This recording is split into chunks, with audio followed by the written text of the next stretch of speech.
तो चलिए बच्चों, थोड़ा वीडियो कट गया था इसलिए फिर से यहाँ से हम कर लेते हैं कि लोहे में जंग लगने से बचाने के लिए उसमें तेल, पेंट और स्नेहक लगाते हैं, यसद लेपन करते हैं, मिश्र धातु बनाते हैं और उसमें क्रोमियम की धातु की परत चढ़ाते हैं। अब एक यहाँ पे नोट लिखेंगे कि जैसे अल्मुनियम है हमारे पास, क्या है? अल्मुनियम। तो अल्मुनियम जो धातु होता है ना बच्चों, जब ये एयर के संपर्क में आता है तो इसके ऊपर एक अल्मुनियम ऑक्साइड की परत जम जाती है।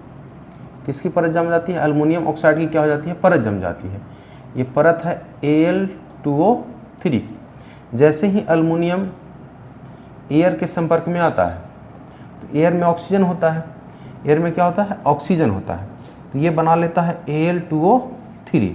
अब Al2O3 बना लेता है, जिसके बाद ये डायरेक्ट जो अल्मुनियम का हिस्सा है वो एयर के संपर्क में नहीं आता है, जिस वजह से अल्मुनियम में जंग नहीं लगता है।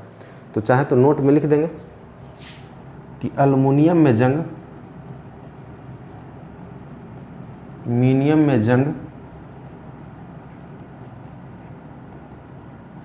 अल्मुनियम में जंग अल्मुनियम ऑक्साइड के कारण नहीं लगता है। अल्मुनियम ऑक्साइड के कारण नहीं लगता है, नहीं लगता है। तो ये आपका क्लियर हो गया। तो ये था रस्टिंग ऑफ आयरन या कोरेजन। ठीक है, तो यहाँ तक आप अगर नोट कर लिए हैं तो हम बढ़ते हैं आगे। ठीक है, अब हमारा अंतिम टॉपिक है रेंसिडिटी। तो हमारा अंतिम टॉपिक है रेंसिडिटी, विषाय गंधता या विकृत गंधिता। जैसे कोई भी भोजन हो बच्चों, भोजन जिसमें क्या हो? तेल और वसा हो, जिसमें क्या हो? तेल हो और वसा हो। जब भोजन के अंदर तेल और वसा होता है बच्चों, और हमारे एयर में क्या होता है? ऑक्सीजन होता है, और ये किसके संपर्क में आता है? एयर अर्थात हवा के संपर्क में आता है। यानी कि एयर में होता है ऑक्सीजन, तो इस खाद्य पदार्थ का हो जाता है उपचयन। क्या हो जाता है? उपचयन, यानी कि एरियल ऑक्सीडेशन होता है। क्या होता है? एरियल ऑक्सीडेशन, वायव उपचयन होता है, वायव उपचयन होता है, वायव उपचयन होता है। और जब इसका वायव उपचयन होता है तो अरुचिकर गंध पैदा हो जाते हैं, यानी कि जो गंध हमसे बर्दाश्त ना हो। अरुचिकर गंध कहाँ पैदा हो जाते हैं? हमारे खाने में पैदा हो जाते हैं, और अरुचिकर स्वाद भी पैदा हो जाते हैं, अरुचिकर स्वाद पैदा हो जाते हैं, और इसी को हम कहते हैं विषाय गंधता या विकृत गंधता। तो लिख दे डिफाइन कि भोजन जिसमें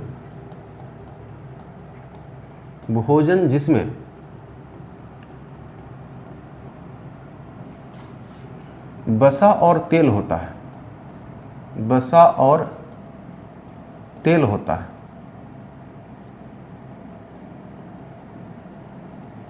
वह वायव उपचयन के कारण,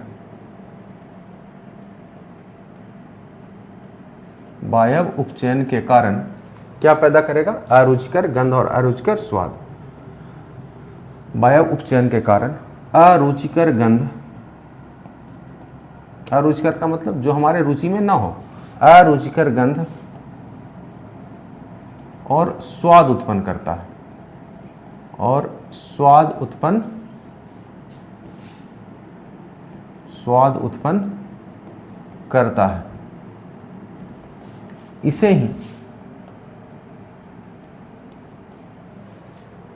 ही विषाय गंधता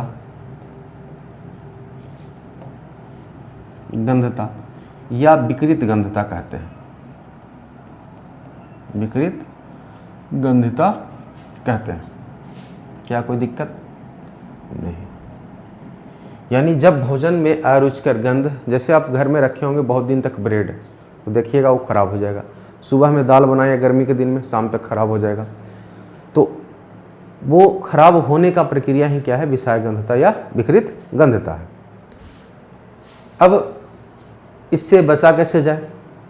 तो बचने का तरीका है कि हम सबसे पहले उसके अंदर एंटीऑक्सीडेंट यानी प्रति उपचायक का प्रयोग करें, यानी उस भोजन के अंदर क्या डालें, एंटीऑक्सीडेंट या प्रति उपचायक के को डाल देंगे तो वो बच जाएगा। तो प्रति उपचायक क्या होता है, जो वायव उपचयन को रोकता है, वायव उपचयन को रोकने वाला पदार्थ है। ये क्या है, वायव उपचयन को रोकने वाला पदार्थ है, वायव उपचयन को रोकने वाला पदार्थ, रोकने वाला पदार्थ। तो एक ऑक्सीडेंट एंटीऑक्सीडेंट मिलाया जाता है BHT, क्या मिलाया जाता है, BHT, ब्यूटालाइड हाइड्रोक्सीटोलिन, ब्यूटालाइड हाइड्रोक्सीटोलिन। एक और नाम है बच्चों, याद रखिएगा, एक है BHA, BHA, ब्यूटालाइड हाइड्रोक्सी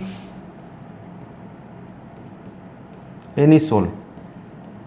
तो ये दो चीज़ें मिलाई जाती है विषाय गंधता या विकृत गंधता को रोकने के लिए। दूसरा उपाय है हमारे पास कि भोजन जिसमें तेल और वसा हो उसमें नाइट्रोजन गैस, पैकेजिंग के दौरान क्या डाल देंगे, नाइट्रोजन गैस। जैसे हम चिप्स कुरकुरे खाते हैं, जो पैकेजिंग फूड होता है उसमें हवा भरा रहता है, वो एक्चुअली में हवा नहीं, वो नाइट्रोजन गैस होता है। और नाइट्रोजन गैस कभी भी उपचयन की क्रिया नहीं करेगी, ऑक्सीडेशन की क्रिया नहीं करेगी, जिससे चिप्स कुरकुरे हमारा बच जाता है। तो वही कहता है कि वह भोजन जिसमें तेल और वसा उपस्थित है उसकी पैकेजिंग में नाइट्रोजन गैस का उपयोग किया जाता है।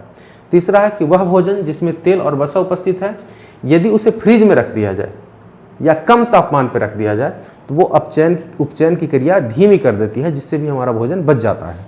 यानी पहला क्या है कि प्रति उपचायक का प्रयोग कर ले, दूसरा क्या है कि नाइट्रोजन गैस पैकेजिंग में प्रयोग कर ले, तीसरा अगर घर में खाना बना रहे हैं तो उसका उपचयन रोकने के लिए, विषाय गंधता विकृत गंधता को रोकने के लिए उसको कम तापमान पर रखें या फ्रिज में रख दें, तभी हमारा बच जाएगा।